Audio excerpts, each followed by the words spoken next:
I'm Judd Myers. I'm Scott Tipton. Welcome to Blast Off.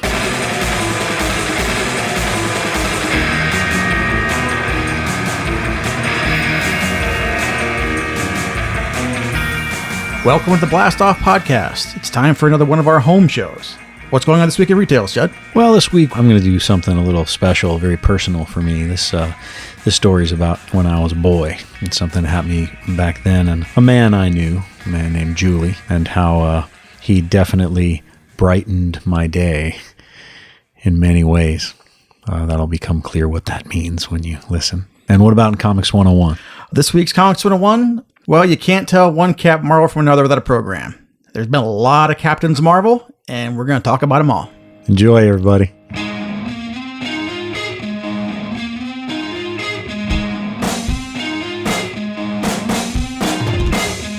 The history of comic books, the characters you love, and the people who created them. This is Scott Tipton's Comics 101.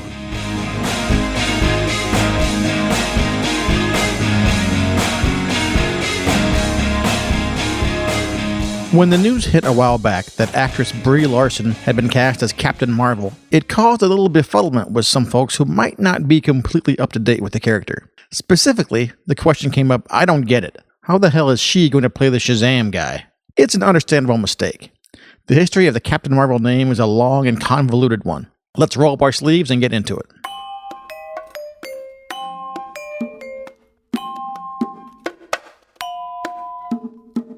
The original Captain Marvel, and the one referred to in the earlier question, was published by Fawcett Publications in the 1940s. This is the classic.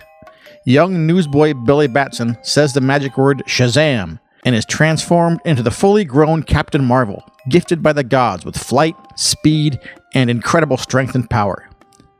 Fawcett's Captain Marvel was immensely popular throughout the 1940s and 50s, often even outselling Superman. This, as one might imagine, infuriated Superman's publishers at National Comics, who embarked upon a series of lawsuits alleging Captain Marvel to be a ripoff of the Man of Steel, and the two companies tangled in court for years. By early 1953, superheroes had begun to fall out of favor, and with Captain Marvel no longer the money-making machine it once was, Fawcett agreed to settle the lawsuits, promising to no longer publish Captain Marvel and his related titles, and even throwing some money National Comics' way just to get it over with. By the mid-1960s, with the newly popular Marvel Comics taking the world by storm with Spider-Man, the Hulk, and the Fantastic Four, the powers that be at Marvel realized that, since Fawcett had let its copyright on the Captain Marvel name lapse, now was the time to capitalize. And so, in the pages of Marvel Superheroes number 12, in December 1967, readers were introduced to Captain Marvel, an all-new and entirely different character. This new Captain Marvel was actually Mar-Vell, an alien soldier operating on Earth in disguise as an advancement for the Kree, an alien race investigating Earth to see if it was a threat to their own interplanetary ambitions. Mar-Vell soon finds himself occasionally forced to appear in public in his alien uniform in order to protect the people he's come to know, and the press bastardizes his alien name Mar-Vell as Captain Marvel. The character had a decent run throughout the late 60s and 70s, appearing in his own title and later consistently in the Avengers and other books, especially after he was given a much better costume by artist Gil Kane, and even spawned a spin-off series, Ms. Marvel, in which one of Mar-Vell's supporting characters, Carol Danvers, was accidentally gifted with Mar-Vell's superpowers. More on Carol later. Meanwhile, the continued usage of the Captain Marvel name by Marvel meant that when DC purchased the rights to all of Fawcett's characters in the early 1970s, they could no longer publish a comic called Captain Marvel, which is why every time DC tries to give the original Captain Marvel character his own book, it has to be titled Shazam. Back at Marvel, writer-artist Jim Starlin capped off his lengthy run with the Mar-Vell character in 1982 with the graphic novel The Death of Captain Marvel, in which Mar-Vell was struck down not in heroic battle to save the planet, but from cancer, contracted years before from exposure to a radioactive bad guy. It's a beautiful, sad little book, one of the most human comics Marvel has ever published. However, Marvel didn't dare let the name go unused for fear of DC trying to get it back. So the same year, a new Captain Marvel premiered in the pages of Amazing Spider-Man Annual number 18. Readers were introduced to Monica Rambeau, an African-American woman who gains amazing energy powers in the line of duty working for the New Orleans Harbor Patrol, and soon joins the Avengers as the new Captain Marvel. Monica Rambeau quickly became a mainstay of the Avengers series, remaining with the team throughout the 1980s. Unfortunately, once her creator, writer Roger Stern, left the series, she was swiftly pushed to the side, with successive writers not really knowing what to do with her. She's still been around, operating under a variety of different code names, but has never regained the high profile she enjoyed in the 1980s. The 90s saw two different characters briefly take on the Captain Marvel name: Genus and Phyla, the heretofore unrevealed children of Marvel. Neither made much of a splash. After some of the worst mistreatment of any Marvel character I can think of, more on that another time, and whew, is it something. The Carol Danvers Ms. Marvel was written out of Avengers, where she'd appeared briefly in the 1980s, then rescued by X-Men writer Chris Claremont, who gave Carol new powers and a new name, Binary, and sent her off with the Starjammers, his team of frequently recurring space pirates. Carol Danvers returned to Earth in the late 90s, and saw renewed popularity thanks to writer Kurt Busiek and artist George Perez, who returned her to her Ms. Marvel costume, the second one, designed by the great Dave Cockrum, and redubbed her Warbird. Before too long, Carol Danvers was front and center in the Marvel Universe once more, taking a higher profile spot in the Avengers than she ever had before, and even went back to the Ms. Marvel name. By the 2010s, Carol Danvers' prominence had been elevated to such a degree that she had become the premier female character in the Marvel line, and that importance was recognized with a new costume, a new ongoing series, and a codename change, with Danvers finally taking on the Captain Marvel name. And this time, I don't expect it to be going anywhere anytime soon.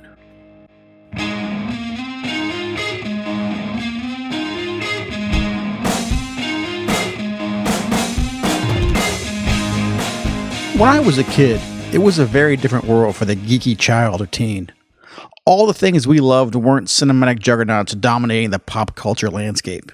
The San Diego Comic-Con didn't get features on every TV show or magazine looking for the next coolest thing. If you loved comic books or sci-fi or fantasy or other nerdly pursuits, you were kind of out there on your own, looking for kindred spirits and a sense of acceptance anywhere you could get it. And some of that acceptance came at conventions. For me specifically, it was WonderCon in Oakland.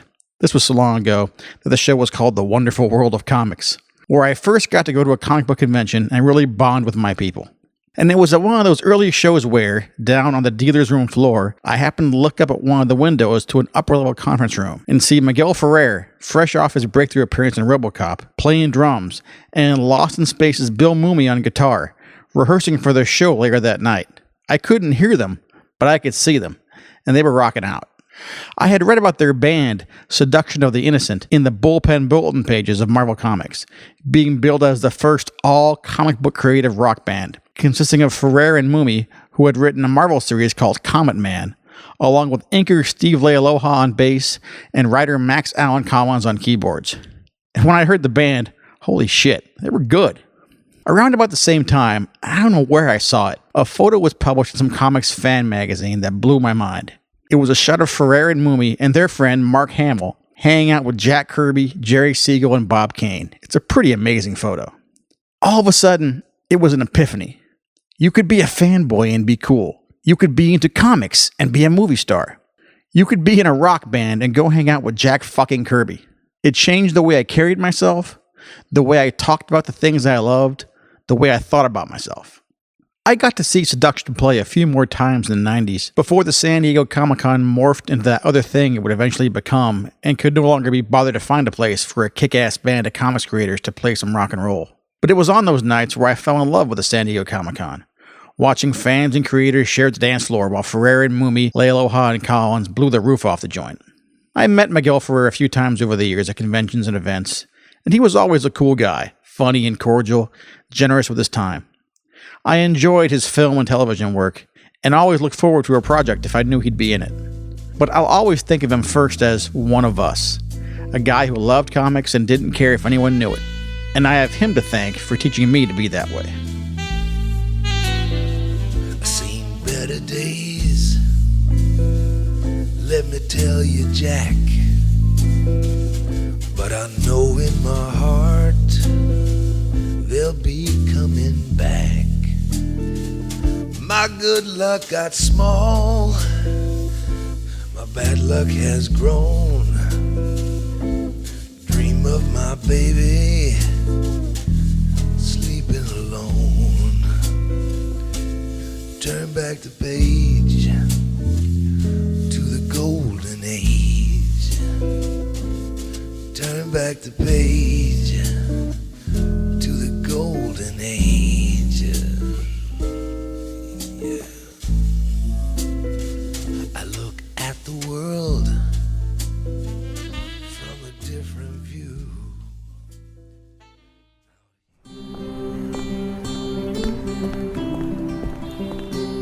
Not all great stories happen in the pages of a comic book. Some of them happen in the store. Welcome to Judd Meyer's Retails.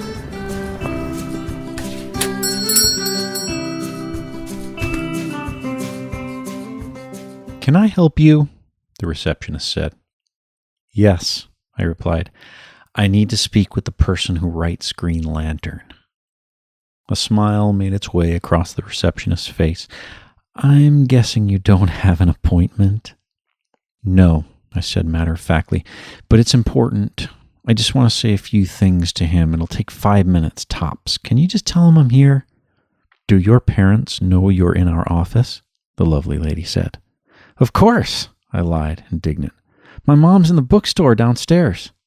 A receptionist in a major corporation like DC Comics, centered in the heart of New York City, has to have a certain degree of street smarts. "I'm afraid he's busy at the moment. I'll be glad to leave a note for him if you'd like."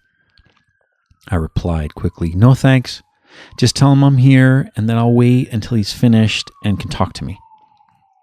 I strode over to the couch and defiantly sat next to Clark Kent.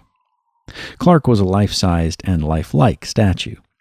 He sat on the couch in the reception area, a real-life copy of the Daily Planet held out in front of him. It was kind of spooky and outrageously cool. My heart was racing a mile a minute. What the heck was I doing here?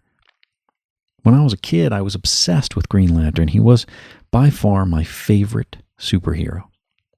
Batman was super smart, Superman was super strong, but Green Lantern was both. He was only limited by his imagination and the color yellow, and he always got the girl. I'd been reading faithfully every month and was becoming alarmed at the direction it was heading.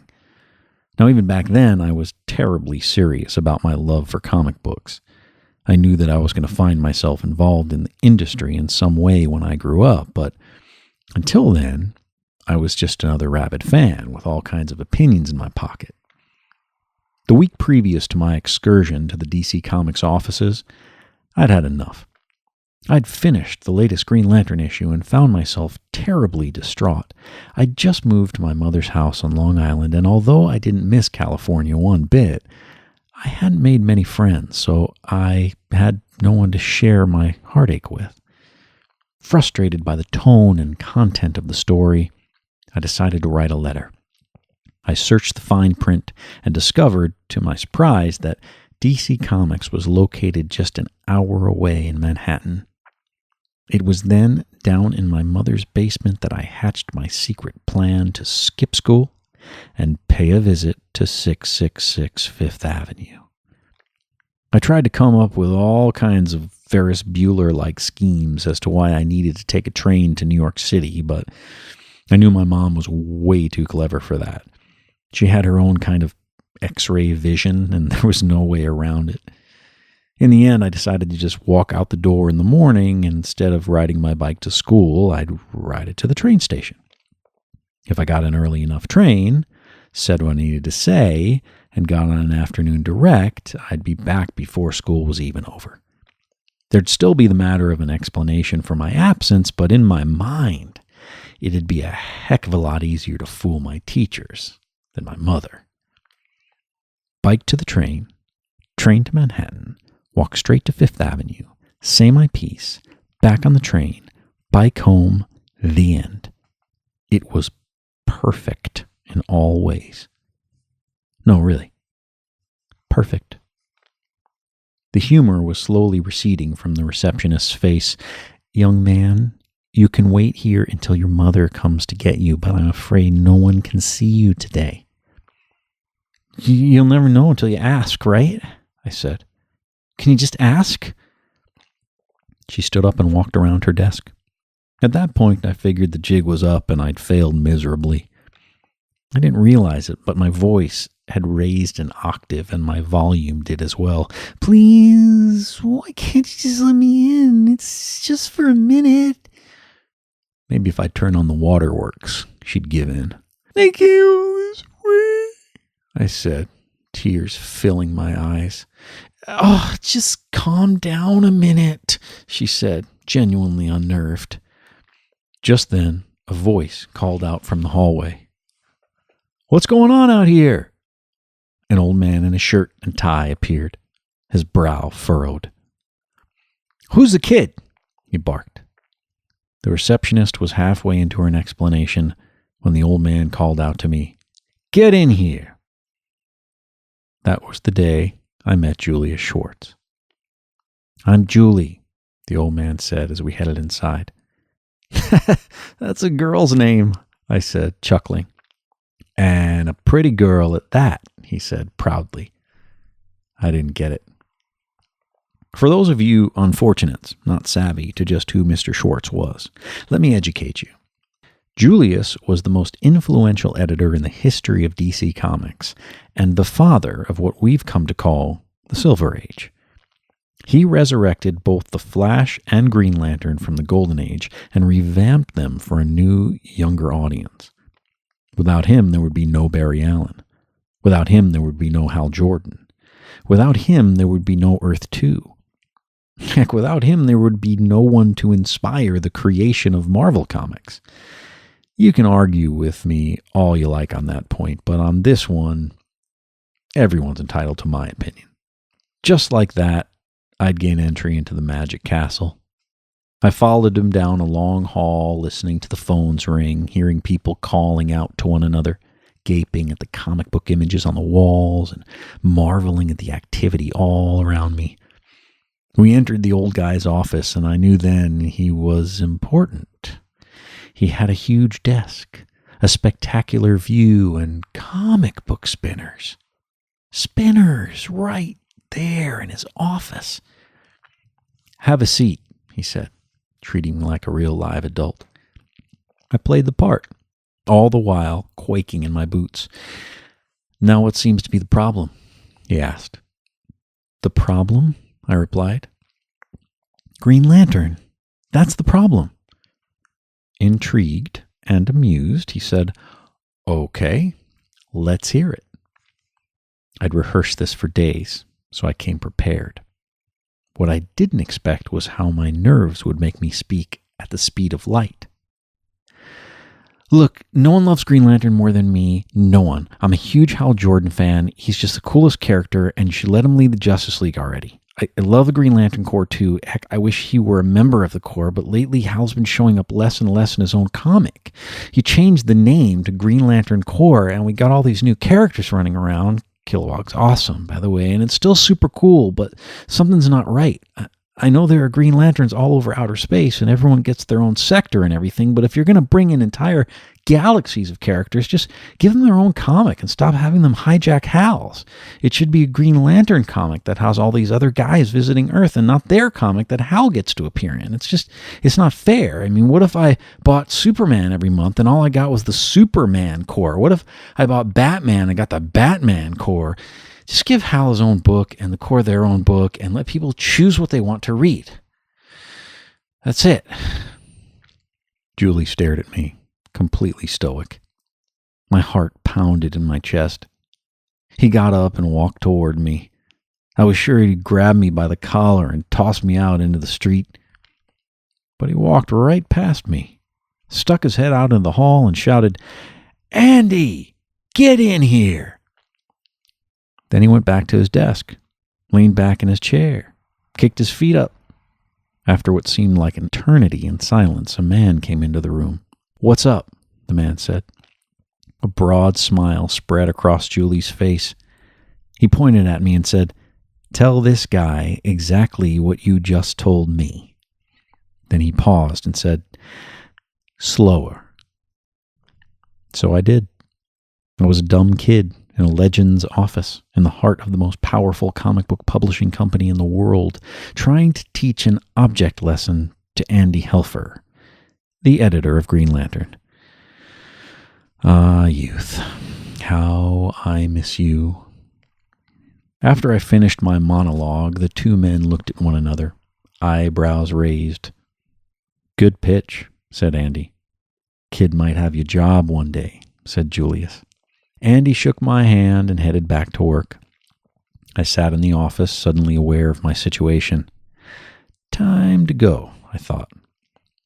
But before I could say my thank you and hightail it out of there, Julie came around the table and sat next to me. He spoke quietly, a completely different tone than the one he'd been using since he first invited me in. Your parents know you're here?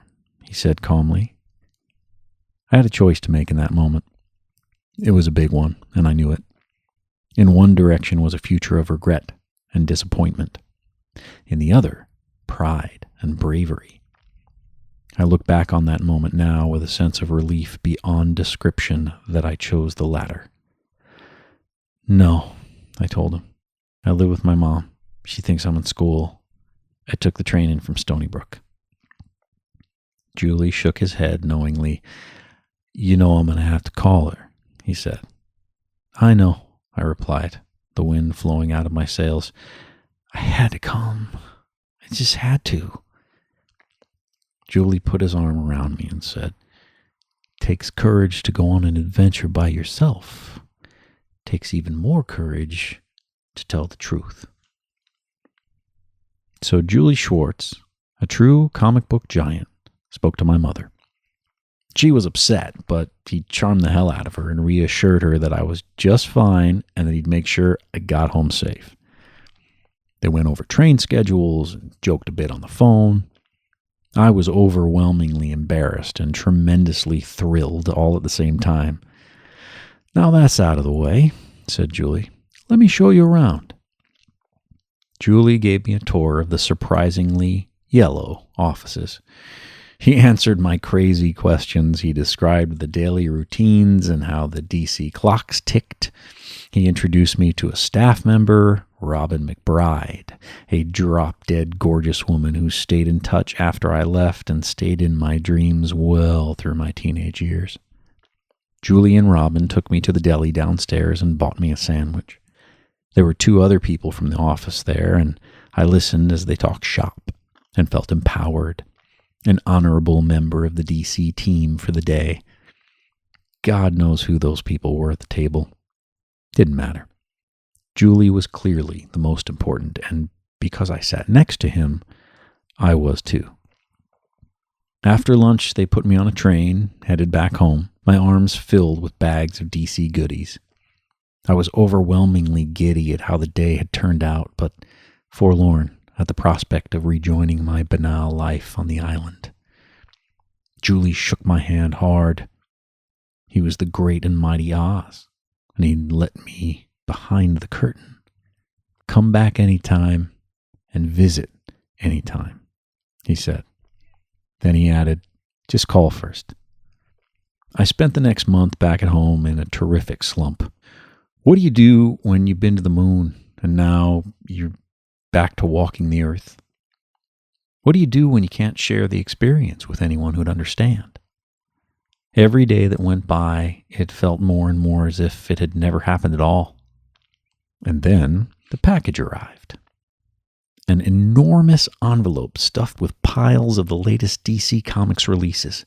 It was like opening a treasure chest, gold doubloons spilling out all around me. Inside was a hand-scrawled note written on DC letterhead.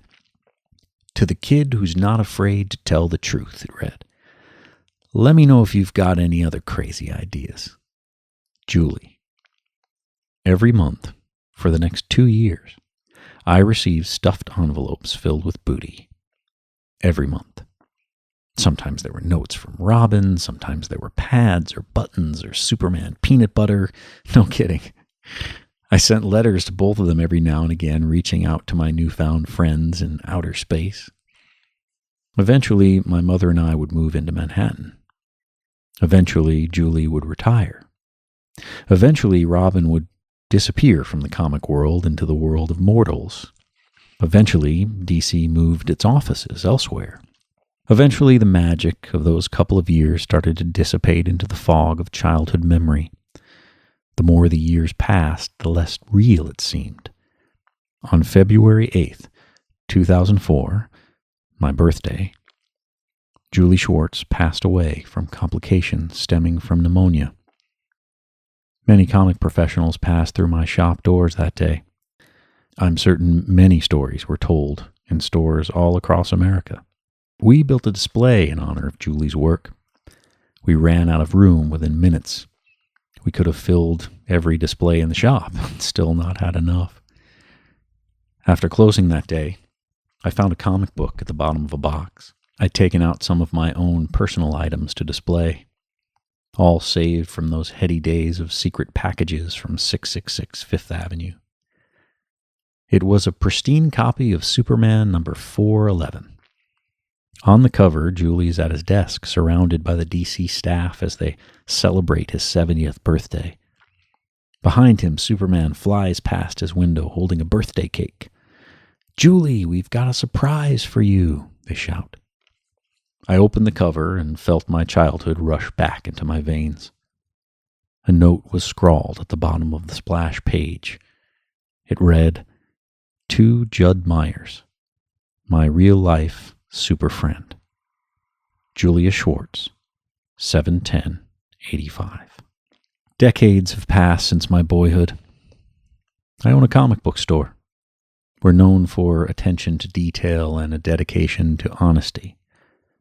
A great writer whom Julie would have more than approved of has brought Hal Jordan back with a vengeance. The Green Lantern Corps finally have their own exciting book. I can't help thinking how much one day can make so much difference to a young boy and his future. I can't help imagining just how many people Julie affected in his 88 years on this planet. I can't help spending every year thinking about the old man in the shirt and tie who invited me in, who became exactly what I needed in order to feel I had a place in the world and that I wasn't alone. I can't help thinking about Julie Schwartz, who for a very brief time was my super friend.